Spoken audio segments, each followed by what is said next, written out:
Train simulator, plane simulator, truck simulator? We've got loads of simulators, haven't we? Want to run your own farm? Well, you can. Do open heart surgery? Yeah, go right ahead. You don't need years of training and knowledge, just get stuck right in. Bored of being a surgeon? Why not give city planning a try? Had enough of people? Well, why don't you just go live on the moon? Oh, is the moon not big enough for you? Well, why don't you simulate the whole solar system? Or galaxy?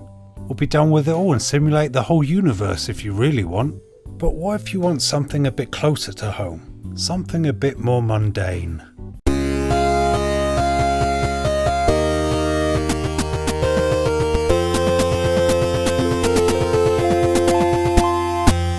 We all remember Paperboy. Yeah, who can forget the game where you recklessly throw newspapers, destroy people's property, and then inevitably crash into something? Because Paperboy turns out to be quite clumsy. You'd think Paperboy might get off his bike now and again and deliver newspapers by hand. But no, that's too easy for Paperboy, isn't it? He's got to do everything the hard way. He's got to constantly go fast on his bike, because he's a thrill seeker. But that does cause him a lot of trouble along the way, because the whole street seems to be out for him. They just want to make him crash. That or they're really inconsiderate. Oh, the Paperboy's coming. I'm just going to move up and down on my driveway. It'll be murder on my tyres, but it'll be worth it just to freak him out. Whatever happened to being neighbourly? Well, at least the non-subscribers are nice enough to paint their houses in drab, unnoticeable colours. It makes the job that bit more bearable. Not that it'll be much better. When you've got people constantly breakdancing, they don't ever just go back inside. No, they're just breakdancing day after day, because he's got nothing better to do.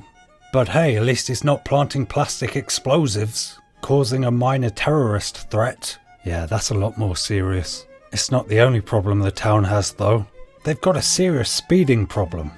Just look at all those cars. No wonder you crash a lot. All these road traffic problems would be solved with a simple traffic light system.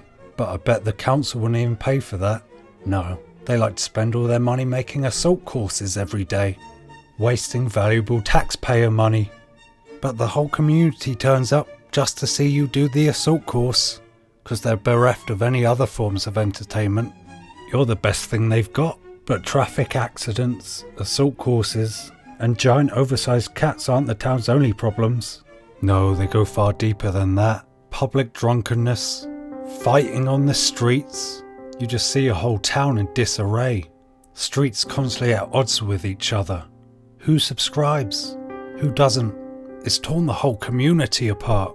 No wonder they all hate you. Why else would they be trying to spring traps on you the whole time?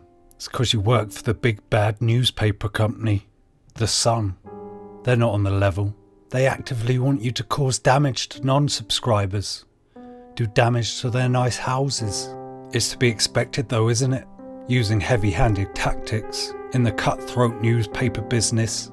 Do you actually think they want to read that thing? Half of it's probably advertising anyway. No, they subscribe due to fear.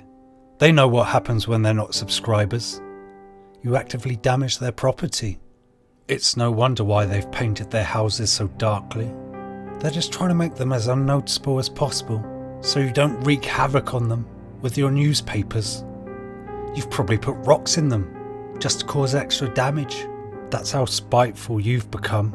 Oh, the newspaper will have my back, you say to yourself. But they won't. You're disposable to them.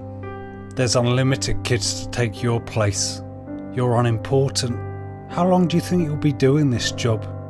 Can't be a paperboy forever, especially when you get into so many accidents. You crash and you just sit there, wallowing in self-pity. You're lucky to be alive, but you don't see it that way. Each crash has just turned into a minor inconvenience to you. You just dust yourself off and get back on your bike. But the clock's ticking, isn't it? With the street filled with people out to get you, and no newspaper company to keep you safe.